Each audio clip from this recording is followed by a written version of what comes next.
আসসালামু আলাইকুম রহমতুল্লাহি ওবরকাতুহ।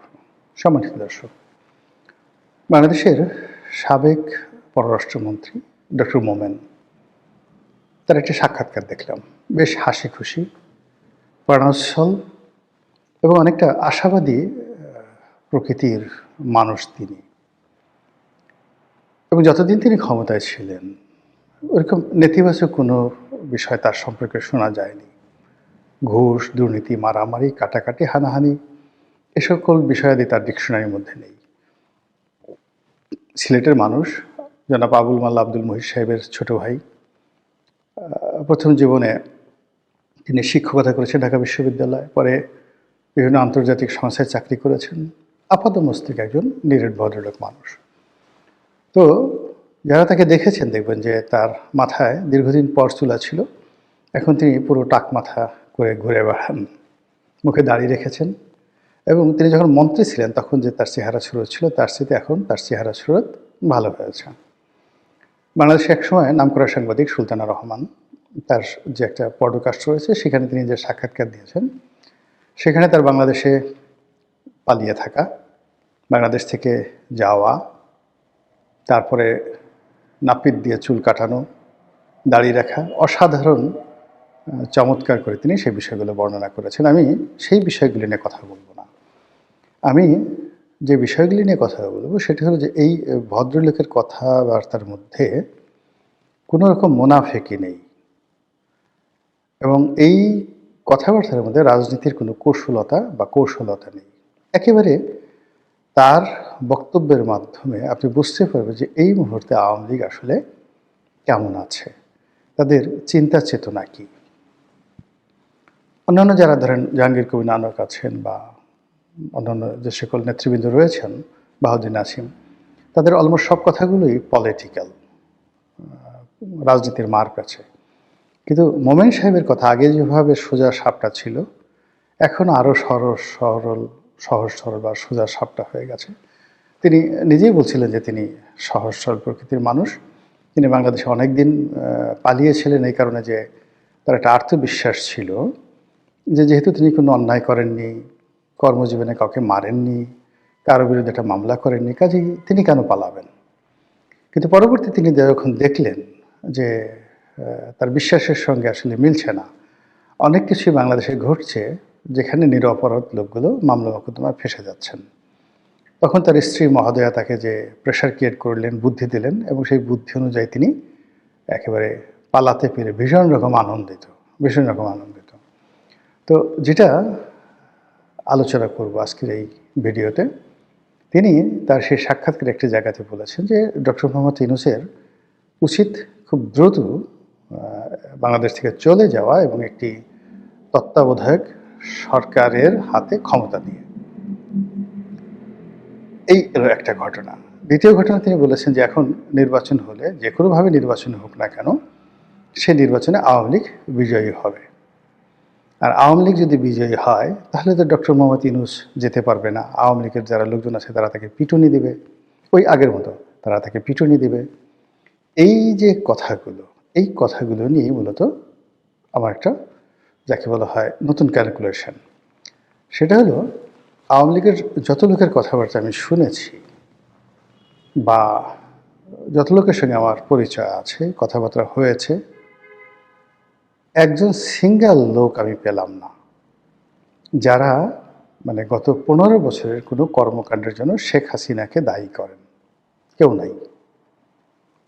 তারা সবাই দায়ী করেন, যেমন সালমান এফ রহমানকে দায়ী করেন, আনিসুল হককে দায়ী করেন, ওবায়দুল কাদেরকে দায়ী করেন, অন্যান্য যারা দলের মধ্যে দুর্নীতি করেছেন তাদেরকে দায়ী করেন। কিন্তু শেখ হাসিনা, শেখ রেহানা, জয়, পুতুল, তাদের সম্পর্কে একটা সিঙ্গেল শব্দ আজ পর্যন্ত কেউ করেননি। 2 নম্বর হলো যারা পালিয়েছেন, সব কিছু হারিয়েছেন, এটা নিয়ে তাদের কোনো আফসোস নেই। তারা খুব দ্রুত ফিরতে চান, আর এই ফেরার জন্য তারা এক বুক আশা নিয়ে বসে আছেন। আর তাদের যে মিনতি, তাদের যে আকুতি, সবই আওয়ামী লীগকে নিয়ে, সবই শেখ হাসিনাকে নিয়ে। দরকার হলে 10 বছর পরে থাকবেন। আমি অনেককে বলি যে আপনি তো 20 বছর আগে ফেরত আসতে পারবেন না। তখন বলে হয়তো মরেই যাব, 20 বছর তো বাঁচবো না।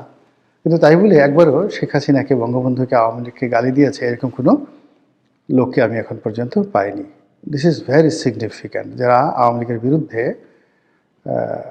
যাকে বলা হয় ন্যারেটিভ দাঁড়া করাতে চাচ্ছেন, যারা আওয়ামী লীগের বিরুদ্ধে রাজনীতি করতে চাচ্ছেন, তাদের জন্য এটা একটা হুঁশিয়ারি শব্দ যে একটা একক নেতৃত্বের প্রতি কোনো রকম গ্রুপিং ছাড়া, কোনো রকম বিকল্প ছাড়া পুরো 35% আওয়ামী লীগের যারা ভোটার আছে তারা তাদের দেহ, মন, মানসিকতা, চিন্তা চেতনা শেখ হাসিনা, শেখ রেহানা, জয়, পুতুল এই পরিবারের উপর তারা নিবদ্ধ করে রেখেছেন, যেটি বিএনপির ক্ষেত্রে হয়নি।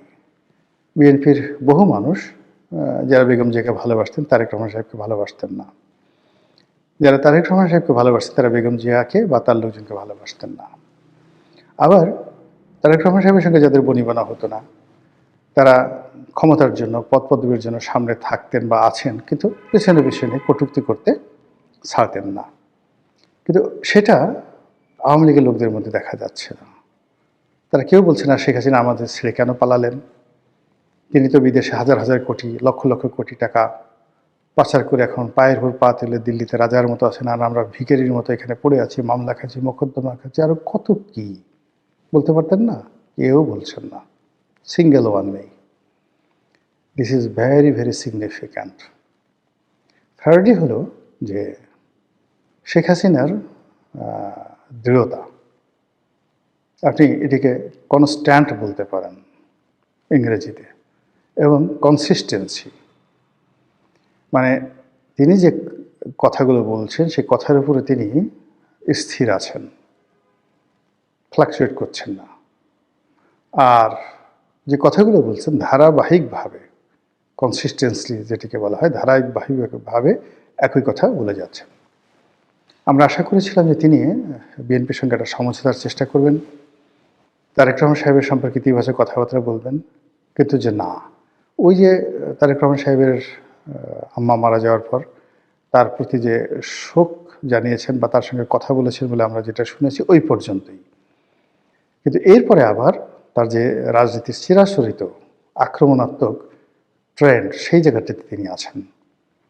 তারেক রহমান সাহেব ব্যাপক পরিবর্তন হয়েছেন, সুন্দর করে কথা বলছেন, শালীনভাবে কথা বলছেন, পরিমিত বোধ রাখছেন, কাউকে আক্রমণ করছেন না, কারো প্রতি কোনো অভিযোগ দায়ের করছেন না, কারো বিরুদ্ধে কোনো নেতিবাচক মন্তব্য করছেন না, তার মতো করে তিনি কাজ করে যাচ্ছেন। কিন্তু শেখ হাসিনা সেটা না। অর্থাৎ তারেক রহমান সাহেবকে যারা বিভিন্ন রকম নেতিবাচক আলাপ আলোচনা করতেন তার সম্পর্কে, তাদের বক্তব্য হলো যে তাদের নেতার ব্যাপক পরিবর্তন হয়েছে। কিন্তু শেখ হাসিনার একেবারে ঘোরতর শত্রু যারা আছে তারাও বলতে পারবেন না যে শেখ হাসিনা তার অতীত যে কর্মকাণ্ড বা চরিত্র বা তার যে ভাবমূর্তি, অভিব্যক্তি, কোনো জায়গা থেকে এক সুতা, 1 সেন্টিমিটার বা 1 মিলিমিটার তিনি মানে নিজেকে পরিবর্তন করেছেন। তিনি আগের মতোই আছেন। কারণটা কি?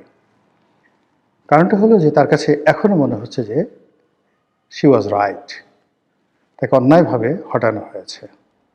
দ্বিতীয়ত, তিনি যে রাইট বা তিনি সঠিক পথে ছিলেন, কারণ হলো যে তার সরকার টানা 15টি বছর এই দেশটা পরিচালনা করছে, আর এই সরকার এত সব বুদ্ধিজীবী নিয়ে, এত সব দেশি বিদেশি বান্ধব নিয়ে, আমেরিকার সমর্থন নিয়ে 17 মাসে 17 বালতি পানি খাওয়ার পরেও কোনো কিছুতেই তারা কুল কিনারা পাচ্ছেন না।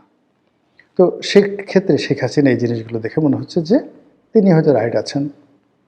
এই যে আমি এখানে যে শব্দটি ব্যবহার করেছি, শেখ হাসিনার মোনাজাত, মোনাজাত মানে ডিজায়ার, তিনি কি প্রতিজ্ঞা করেন, তিনি কি ডিজায়ার করেন, কি আশাবাদ ব্যক্ত করেন, কি প্রার্থনা করেন। মোনাজাত যদি আমরা প্রার্থনা ধরি, দ্য প্রেয়ার, তো সেক্ষেত্রে আপনি দেখবেন যে শেখ হাসিনার বক্তব্য হলো তিনি বাংলাদেশে আসবেন, নেতাকর্মীদের বলেছেন সবগুলোর তালিকা করে রাখো, এবং তিনি সবগুলোর বিরুদ্ধে প্রতিশোধ নেবেন। তার দৃঢ়তা এমনই যে তিনি নেতাকর্মীদের বলার চেষ্টা করছেন যে আমি অতীতে যা কিছু বলেছি প্রত্যেকটা জিনিস করে ছেড়েছি, ইনশাল্লাহ আগামী তো এই জিনিসগুলো আমি করে ছাড়ব।